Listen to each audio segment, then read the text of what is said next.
ৰাষ্ট্ৰীয় স্বাস্থ্য অভিযান এক মহা অভিযানত পৰিণত হৈছে। মানুহৰ জীৱন সুৰক্ষাৰ স্বাৰ্থত এই অভিযান নিশ্চিতভাৱে এক শুভ সংযোজন। ইয়াৰ ব্যাপক যোগাত্মক দিশটোৱে স্বদেশ স্বজাতিৰ কল্যাণ সাধন কৰি যুগান্তৰৰ সূচনা কৰিছে।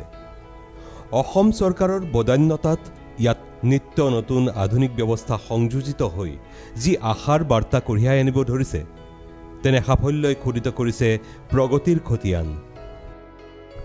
স্বাস্থ্যসেৱাৰ ক্ষেত্ৰত বিশেষভাৱে পিছপৰা চাহ বাগিচা অঞ্চলসমূহক সামৰি গ্ৰহণ কৰা মোবাইল মেডিকেল ইউনিটে অন্য এক আশাৰ সঞ্চাৰ কৰিছে।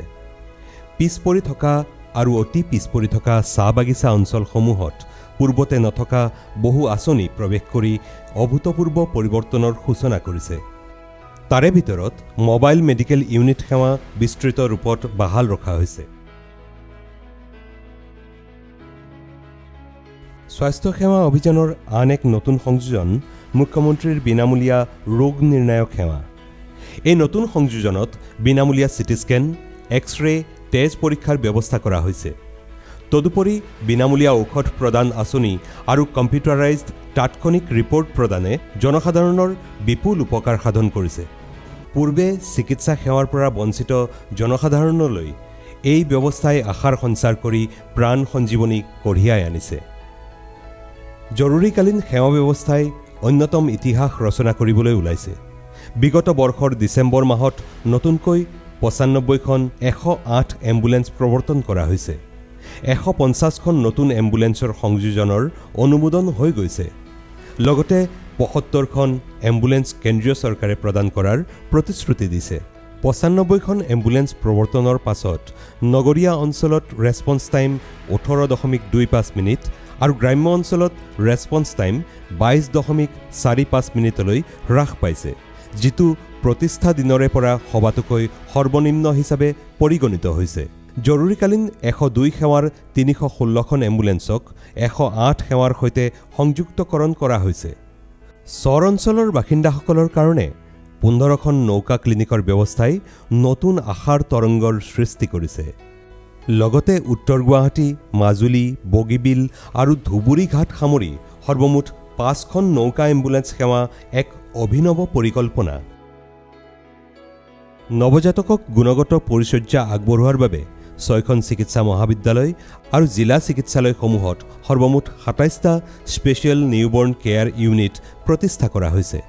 লগতে ব্যক্তিগত খণ্ডৰ লগত ফেৰ মাৰিব পৰাকৈ ১৪খন জিলাত অত্যাধুনিক প্ৰযুক্তি সম্বলিত মেটাৰনেল এণ্ড চাইল্ড হেল্থ উইঙৰ প্ৰতিষ্ঠা এক মাইলৰ খুঁটি। দুৰাৰোগ্য ৰোগে সৰ্বসাধাৰণক কোঙা কৰাৰ পৰা ৰক্ষা কৰিবৰ বাবে প্ৰৱৰ্তন কৰা অটল অমৃত অভিযান আঁচনিয়ে নতুন বাৰ্তা কঢ়িয়াই আনিছে। This will be the biggest healthcare initiative undertaken by any state government in the country. বছৰি ৫ লাখ টকা পৰ্যন্ত আয় কৰা ৰাজ্যৰ সকলো পৰিয়ালৰ প্ৰতিজন নাগৰিকৰ বাবে নিৰ্দিষ্ট ৬টা ৰোগৰ চিকিৎসা চৰকাৰে বহন কৰিবলৈ আৰম্ভ কৰা অটল অমৃত অভিযানত বিগত বৰ্ষৰ ২৫ মাৰ্চত প্ৰথম পৰ্যায়ত ৩,২৩৬ গৰাকী হিতাধিকাৰীৰ মাজত ২২.৪৮ কোটি টকা, ৭ ছেপ্টেম্বৰত দ্বিতীয় পৰ্যায়ত ৬,০৯৩ গৰাকী হিতাধিকাৰীৰ মাজত ৩১.২৫ কোটি টকা আৰু চলিত বৰ্ষৰ ২৯ মাৰ্চত তৃতীয় পৰ্যায়ত ৬,১১৫ গৰাকী হিতাধিকাৰীৰ মাজত ৩৯.৬৯ কোটি টকা বিতৰণ কৰা হয়। স্বাস্থ্যকেন্দ্ৰসমূহত স্বাস্থ্যসেৱা আগবঢ়াবলৈ প্ৰশিক্ষণপ্ৰাপ্ত মানৱ সম্পদৰ নিযুক্তিয়ে নতুন ভৱিষ্যত গঢ়ি তুলিব। বৰ্তমান ৰাষ্ট্ৰীয় স্বাস্থ্য অভিযানৰ অধীনত ২,০২১ গৰাকী চিকিৎসক, ২,৬১৪ গৰাকী প্ৰগ্ৰাম মেনেজমেণ্ট, ৫,৩৪৪ গৰাকী ANM, ৩,৮৭২ গৰাকী ষ্টাফ নাৰ্ছ আৰু ৯৮৩ গৰাকী পৰীক্ষাগাৰ প্ৰকৰ্মীয়ে ৰাষ্ট্ৰীয় স্বাস্থ্য অভিযানৰ ঈপ্সিত লক্ষ্য সাধনৰ দিশত নিৰবিচ্ছিন্ন সেৱা আগবঢ়াই আহিছে। ৰাষ্ট্ৰীয় স্বাস্থ্য অভিযানে গ্ৰহণ কৰা আঁচনিসমূহৰ ফলপ্ৰসূতাই মাতৃ আৰু শিশুৰ মৃত্যুৰ হাৰ পূৰ্বৰ তুলনাত দ্ৰুত গতিত হ্ৰাস কৰিছে। সদ্য প্ৰকাশিত SRS ৰিপৰ্ট অনুসৰি ৫ বছৰৰ তলৰ শিশুৰ মৃত্যুৰ হাৰৰ ক্ষেত্ৰত ২০১৫ চনৰ ৬২ৰ পৰা ২০১৬ চনত 52লৈকে হ্ৰাস পাইছে। এই 10 পইণ্ট হ্ৰাস সমগ্ৰ দেশৰ ভিতৰতে সৰ্বোত্তম বুলি বিবেচিত হৈছে। লগতে আশাৰ মাননি প্ৰদানৰ ক্ষেত্ৰত ৰাষ্ট্ৰীয় স্বাস্থ্য অভিযান অসমে দেখুওৱা অভিনৱত্বৰ বাবে ৰাষ্ট্ৰীয় পৰ্যায়ত বঁটা লাভ কৰিবলৈও সক্ষম হৈছে।